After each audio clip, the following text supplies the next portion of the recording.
Buaya Bubi, seekor buaya kecil yang tinggal di rawa-rawa tenang di pinggir hutan, dikenal sebagai buaya yang penasaran tapi penakut.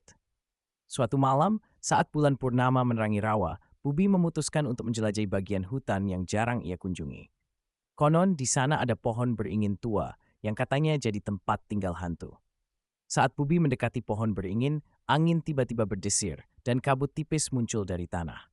Tiba-tiba, sesosok bayangan putih melayang di depannya dengan suara seram berbisik. "Buaya, kenapa kau di sini?" Bubi gemetar, ekornya menggigil, tapi ia berusaha berani. Aku cuma jalan-jalan hantu. Jangan ganggu aku," katanya. Suaranya bergetar.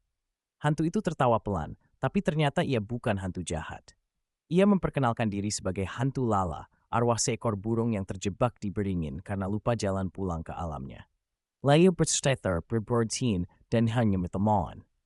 Bubi, meski warga misatst. Dengan sedikit keberanian, ia menawarkan diri untuk membantu Lala mencari jalan pulang. Mereka pun berkelana bersama malam itu. Bubi, dengan insting buayanya, mengendus jejak-jejak energi aneh di rawa, sementara Lala memberikan petunjuk dari ingatannya.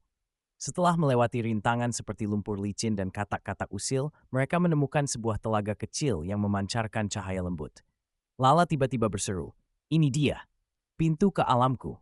Ia berterima kasih pada Bubi dan berjanji akan mengunjunginya lagi sebagai teman, bukan hantu menakutkan. Bubi pulang ke rawa dengan hati bangga. Sejak saat itu, ia tak lagi takut pada cerita hantu, karena ia tahu kadang hantu cuma butuh teman. Dan di malam-malam tertentu, kalau Bubi mendengar desiran angin, ia tersenyum. Tahu itu mungkin Lala yang datang menyapa. Malam berikutnya, sambil menunggu apakah Lala akan muncul, Bubi merenung di tepi rawa. Ia merasa sedikit tantrum membayangkan teman barunya selamat di dunianya sendiri. Angin kembali berdesir lembut di daun-daun, seolah membisikkan pesan-pesan damai dari Lala. "Lala, aku harap kau baik-baik saja di sana. Kita pasti akan bertemu lagi suatu saat nanti." Dan ketika pagi menjelang, Bubi menyadari bahwa pertemuan dengan Lala telah mengubahnya. Ia tak hanya menjadi buaya yang lebih berani, tetapi juga memahami arti sejati dari persahabatan yang sejati. Itu adalah saat di mana Bubi memahami bahwa dalam setiap desiran angin yang membelai lembut dedaunan, ada cerita tentang persahabatan dan petualangan yang tak akan pernah berakhir.